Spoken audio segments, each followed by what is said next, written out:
ಒಬ್ಬ ಶಾಲೆಯ ಶಿಕ್ಷಕ, ಅವರ ಹೆಸರು ಹಾಜಿ ಮಲನ್. ಅವರು 5 ವರ್ಷ ಮಗುಗೆ ಟ್ಯೂಷನ್ ಹೇಳ್ತಿ ಅಂತ ನೆಪ ಮಾಡಿ ರಾತ್ರಿ ಏನಪ್ಪಾ ಅಂತಂದ್ರೆ ಅವರು ಸ್ಕೂಲಲ್ಲೇ ಇಟ್ಕೊಂಡು ಅವ್ರು ರೇಪ್ ಮಾಡಿದ್ದಾರೆ. ಇದು ಬಹಳ ದೊಡ್ಡ ಖಂಡನೀಯವಾದ ವಿಷಯ. ಇದು ಹೇಳಿ ಕೃತ್ಯ.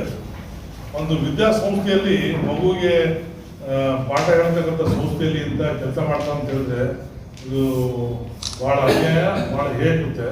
ಇದನ್ನು ಅಖಿಲ ಭಾರತ ಪಂಚಾಯತ್ ಸೇವಾ ಸಂಘ ಜಿಲ್ಲಾ ವತಿಯಿಂದ ನಾವು ಖಂಡಿಸ್ತಾ ಇದ್ದೇವೆ. ಇದನ್ನ ತೀವ್ರಗತಿಯಿಂದ ಈ ಹಾಜಿ ಮಲನ್ ಬೀದಿದಲ್ಲ ಅವರು ಇಮಿಡಿಯೇಟ್ ಅರೆಸ್ಟ್ ಮಾಡಿದಂತ ಕೇಳಿದ್ದೀವಿ. ಮಾಡಿ ಅವರಿಗೆ ಅಟ್ರಾಸಿಟಿ ಆಕ್ಟ್ ಮತ್ತು ಪೋಕ್ಸೋ ಆಕ್ಟ್ನಲ್ಲಿ ಮಾಡಿದಂತ ಕೇಳಿದ್ದೀವಿ. ಅದು ಮಾಡಬೇಕಂತ ನಮ್ಮ ಜಿಲ್ಲಾ ವತಿಯಿಂದ ನಾವು ತಮ್ಮ ಮುಖಾಂತರ ನಾವು ನಮ್ಮ ಮನೆಯಲ್ಲಿ ಹೇಳ್ತಾ ಇದ್ದೇವೆ. ಇದ್ರ ಜೊತೆಯಲ್ಲಿ ಕರ್ನಾಟಕ ಸರ್ಕಾರದಲ್ಲಿ ಕಾಂಗ್ರೆಸ್ ಸರ್ಕಾರ ಬಂದ ನಂತರ ದೀನ ದಲಿತರ ಮೇಲೆ ಮತ್ತು ಲಂಬಾಣಿ ಸಮಾಜದ ಮೇಲೆ ಟಾರ್ಗೆಟ್ ಅನ್ನು ಮಾಡಿ ಇವರು ಬಹಳ ಅನ್ಯಾಯ ಮತ್ತು ಅತ್ಯಾಚಾರ ಮಾಡ್ತಕ್ಕಂಥದ್ದು ನಾವು ಕಾಂಗ್ರೆಸ್ ಸರ್ಕಾರ ನೋಡ್ತಾ ಇದ್ದೇವೆ. ಇವನು ಕಾಂಗ್ರೆಸ್ ಸರ್ಕಾರ ಹಿಂಗೆ ಯಾಕೆ ಮಾಡ್ತಾ ಇದೆ ಏನು ಗೊತ್ತಾಗ್ತಾ ಇಲ್ಲ. ಪ್ರತಿಯೊಂದು ಹಂತದಲ್ಲಿ ಅಧಿಕಾರ ಹಂತದಲ್ಲಿ ಆಗಲಿ, ತಾಂಡದಲ್ಲಿ ಆಗಲಿ, ಮತ್ತು ಏನಪ್ಪಾ ಅಂದ್ರೆ ದಲಿತ ಓಣಿಯಲ್ಲಿ ಆಗಲಿ, ಈ ಹಿಂದುಳಿದ ವರ್ಗದಲ್ಲಿ ಇದೆ ಜಾಸ್ತಿ ಏನಪ್ಪಾ ಅಂದ್ರೆ ಅತ್ಯಾಚಾರ ಅನ್ಯಾಯ ಆಗ್ತಾ ಇದೆ.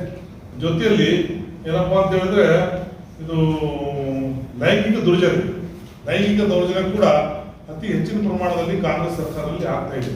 ಇದಕ್ಕೆ ಸರ್ಕಾರ ಯಾವುದು ಕಡಿವಾಣ ಆಗ್ತಕ್ಕಂಥ ಕೆಲಸ ಮಾಡ್ತಾ ಇಲ್ಲ. ಅದು 5 ಗ್ಯಾರಂಟಿನಲ್ಲಿ ಬಿಜಿ ಆಗಿದ್ದಾರೆ, ಆಮೇಲೆ ಎಲೆಕ್ಷನ್ ಅಲ್ಲಿ ಬಿಜಿ ಆಗಿದ್ದಾರೆ. ಸರ್ಕಾರ ಕೆಲಸ ಮಾಡ್ತಕ್ಕಂಥದ್ದು ಮನವರಿಕೆ ಮಾಡಿ ಕೆಲಸ ಮಾಡ್ತಕ್ಕಂಥ ಕೆಲಸ ಮಾಡ್ತಾ ಇಲ್ಲ. ವೈಫಲ್ಯ ಆಗಿದೆ ಅಂತ ಈ ಸಂದರ್ಭ ಹೇಳ್ತಾ ಇದ್ದಾರೆ. ಅತ್ಯಾಚಾರ ಮಾಡಿದಂತ ಹಾಜಿ ಮಲನ್ ಗಡಿಯಾರಿಗಳನ್ನು ಶೀಘ್ರದಲ್ಲಿ ಅಂದ್ರೆ ಇವರು ಗಲ್ಲು ಶಿಕ್ಷೆ ಮಾಡಬೇಕು. ಇಂಥವ್ರಿಗೆ ಗಲ್ಲು ಶಿಕ್ಷೆ ಮಾಡಬೇಕು. ಇಂಥವ್ರು ಏನಪ್ಪಾ ಅಂದ್ರೆ ಇವರು ನಾಲ್ಕು ಶಿಕ್ಷಣ ಸಂಸ್ಥೆಯಲ್ಲಿ ಇರ್ಕೂಡುದು. ನಮ್ಮ ಅನಿಸಿಕೆ ಏನಪ್ಪಾ ಅಂದ್ರೆ ಅಖಿಲ ಭಾರತ ಪಂಚಾಯತ್ ಸೇವಾ ಸಂಘ ಜಿಲ್ಲಾ ಮಟ್ಟದ ವತಿಯಿಂದ ಹೇಳ್ತಕ್ಕಂಥ ಅಂದ್ರೆ ಈ ಪ್ರೈಮರಿ ಸೆಕ್ಷನ್ಗೆ ಎಲ್ಲ ಹೆಣ್ಮಕ್ಳಿಗೆ ಕೊಡೋದು ಭಾಳ ಚಲೋ.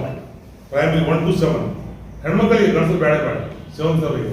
ಹೈಸ್ಕೂಲಿಗೂ ಹೆಣ್ಮಕ್ಳು ಕೊಡೋದು ಭಾಳ ಚಲೋ. ಅದು ಒಂದು ಮಿನಿಮಮ್ 1 to 7th ವರೆಗೆ ಪ್ರೈಮರಿ ಸ್ಕೂಲಿಗೆ ಹೆಣ್ಮಕ್ಳಿಗೆ ಟೀಚಿಂಗ್ ಕೊಟ್ಟಿದ್ದೆಲ್ಲ ಅಂತ ಅನ್ಯಾಯ ಆಗಲಿಕ್ಕಿಲ್ಲ, ತಡಿಬಹುದು ಅಂತ ಮಾತನ್ನ ಈ ಸಂದರ್ಭ ಹೇಳ್ತಾ ಇದ್ದೀನಿ. ಇದನ್ನ ನಿಯೋಗ ಓದ್ಕೊಂಡು ಹೋಗಿ ನಾವು ನೆಕ್ಸ್ಟ್ ಶೀಘ್ರದಲ್ಲಿ ಮುಖ್ಯಮಂತ್ರಿಗಳಿಗೆ, ಗೃಹ ಮಂತ್ರಿಗಳಿಗೆ ಭೇಟಿಯಾಗುವ ವ್ಯವಸ್ಥೆ ನಾವು ನಿಯೋಗ ಮಾಡ್ತಾ ಇದ್ವು. ಆ ಮಗುವನ್ನು 18 ವರ್ಷದವರೆಗೆ ಏನಪ್ಪಾ ಅಂತ ಹೇಳಿದ್ರೆ ಸರ್ಕಾರ ಓದಿಸ್ಬೇಕು. ಅಂದ್ರೆ ಶಿಕ್ಷಣ ಎಲ್ಲಿ ಓದಿಸ್ಬೇಕು. ಶಿಕ್ಷಣ ಅದೆಲ್ಲ ಖರ್ಚು ಸರ್ಕಾರ ನೋಡ್ಕೋಬೇಕು. ಯಾಕಂತ ಹೇಳಿದ್ರೆ ಒಂದು ಮಗು ರೇಪ್ ಮಾಡಿದ ನಂತರ ಆ ಓಣಿಯಲ್ಲಿ, ಆ ವಾತಾವರಣದಲ್ಲಿ ಏನಪ್ಪಾ ಅಂತ ಹೇಳಿದ್ರೆ ಏನಾಗ್ತದೆ, ಅದು ಓದೋದಲ್ಲಿ ಆರ್ಥಿಕವಾಗಿ ಸಬಲೀಕರಣ ಇರಂಗಿಲ್ಲ. ಆದ್ರಿಂದ ಸರ್ಕಾರ ಏನ್ ಮಾಡಬೇಕು, ಇಂಥ ರೇಪ್ ಕೇಸಸ್ನಲ್ಲಿ ಈ ಮಗುಗೆ ಎಲ್ಲಿ ತನಕ ಕಲಿತಾರೆ ಅವ್ರಿಗೆ ಓದ್ತಕ್ಕಂಥ ಕೆಲಸ ಮಾಡಬೇಕು. ಜೊತೆಲಿ ಓದಿದಂತ ಸರ್ಕಾರ ನೌಕರಿ ಇವರಿಗೆ ಖರ್ಚು ಕೊಡಬೇಕು ಇವರಿಗೆ. ಯಾಕಂತ ಹೇಳಿದ್ರೆ ಲೈಫ್ ಹಾಳು ಮಾಡಿಬಿಟ್ಟಿದ್ದಾರೆ. ಇದರ ಜವಾಬ್ದಾರಿ ಸರ್ಕಾರ. ಅದರಿಂದ ಇದನ್ನ ನೌಕರಿ ಕೊಡ್ತಕ್ಕಂಥ ಕೆಲಸವನ್ನು ಮಾಡ್ಬೇಕಂತ ನಮ್ಮ ಕಳಕಳಿಯಾದ ಮನವಿ ನಮ್ಮ ಮುಖಾಂತರ ಮಾನ್ಯ ಸರ್ಕಾರಕ್ಕೆ, ಮುಖ್ಯಮಂತ್ರಿಗಳು ಮಾಡ್ತಾ ಇದ್ದೆವು.